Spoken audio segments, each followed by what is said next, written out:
Hello, it's time to talk about texture. Texture is the way an object looks and feels on the surface. I have a variety of textures right here. Some are soft, some are bumpy, some are hard, some are fuzzy. These are all textures. Feel your hair. Now feel your skin. Do they feel the same or different? They feel different, right? That's because your hair and your skin are different textures. Think of the carpet. Feel the carpet. Now think of a hard floor. Are they the same or different? They're different, right? They look different and they feel different. Well, whenever we are an artist, we can use textures to make our artwork look more realistic. Let's say we wanted to draw a marble and a cotton ball. Now, both of those are circles, right? But if I drew two circles, they looked exactly the same. Now we know that a marble and a cotton ball in real life don't look exactly the same, do they? A marble is very smooth around the edges. We know that it might have a little highlight inside, and it's kind of a hard surface.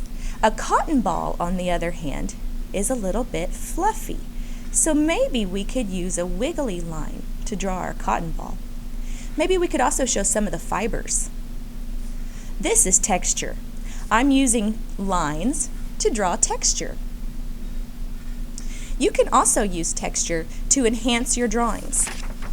On the back of my page here, I've drawn a simple house. Now you've probably been drawing houses like this ever since you knew how to draw shapes. But this house is fine, but I can really enhance the quality if I add some texture. Let's say the top is made out of wood panels. Maybe I should draw the pattern of the wood in here. If I really wanted to get fancy, I could even add some wiggly lines to make it look like a wood texture. Maybe even a little knot in the wood there. Ooh, now I'm getting fancy. Okay, I could also add a brick texture. The way you do that is you draw a few horizontal lines and then you fill it in with a few vertical lines. Now when you draw bricks, the lines are not stacked right on top of each other. They're actually off just a little bit. So if you look at one brick and you draw your next line right in the middle, that's what bricks really look like. Staggered right on top of each other like that. I could go ahead and fill in this area behind my windows so that way it's consistent across the whole thing. And add a few more bricks in right here. There you go. Now see, if I had drawn my bricks with the vertical lines just straight up and down, that doesn't look like bricks. What does that look like? Maybe that would be a good texture for a screen door or a waffle. But I'm not drawing a waffle, I'm drawing a house. So let's move on. Maybe I could also put my house on a hill. Maybe it's made out of sand. Uh-oh. My house might fall down if it's on a hill made out of sand. Maybe instead I should use grass. Maybe I'll put some grass on this side. I can create some texture like this by using a few small lines. Make it look like grass. I could even do that with this line right here. Maybe I could have used a little wiggly line right there to make it look more like grass. I could add a little bush, and if I think about the texture, I might use some bumpy lines like this around the side. Wow, that's really starting to look a little bit more realistic, isn't it? Maybe a bush over here on this side. I could even draw the texture of the shingles on the roof. And all this is a zigzag line. Wow, I can use lines and patterns to create some really nice texture. See, this is a brick pattern. It repeats. And this is just a zigzag line right here. I want to show you something fun. A lot of people draw fish like this.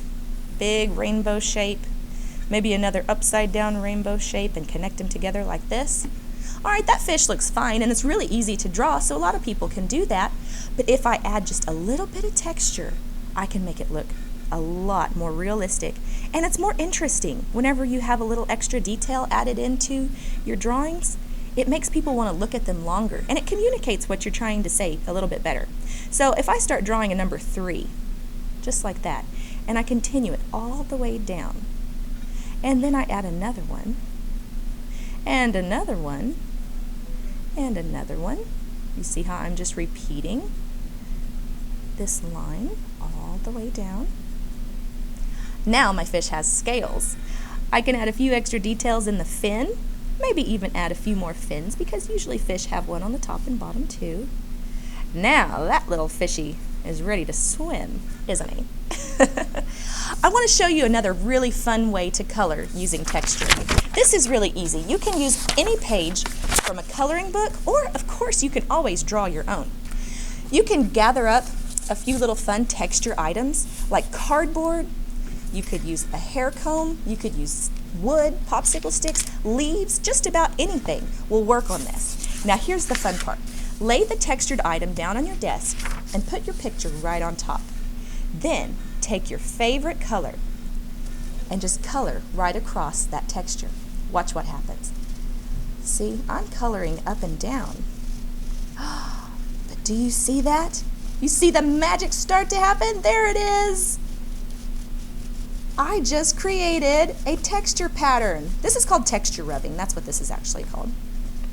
But now my little teddy has some texture on his face. Boy, this is a fun way to color. It's just like magic. It's like discovering something new. And that's what art is. Art's all about experimenting and finding out new things. Pardon the interruption. The library is now open for checkout. Thank you. And you can also hear the library is now open for checkout. I want to show you what will happen if I use the comb now, because this always looks really cool too. All right, I put it right down here underneath my little bear's snout. Maybe I'll use some orange on this one. And you have to use your fingers to feel to make sure that you have it right underneath there. If you don't have it right on top, then it won't show up. Oh, cool. The magic is happening. I can see it. There it is. Now I have to move my comb just a little bit so that way I can fill in the whole space. Because we don't color with ghosties. See these little white spots on the edges? That means I got a little lazy and didn't get all the way over there. I call that a ghostie. We don't use any ghosties when we color. All right, let me get the other side. Moving my comb around. Oh, how fun. It almost looks like he has a mustache. Now I could sit here and I could finish coloring this whole page, but I know you want a chance to get right to your work, so I'm going to give you some time to just go for it. That is coloring with texture. That's drawing with texture, using patterns, using lines. Boy, we have had a fun day today. Have fun with texture.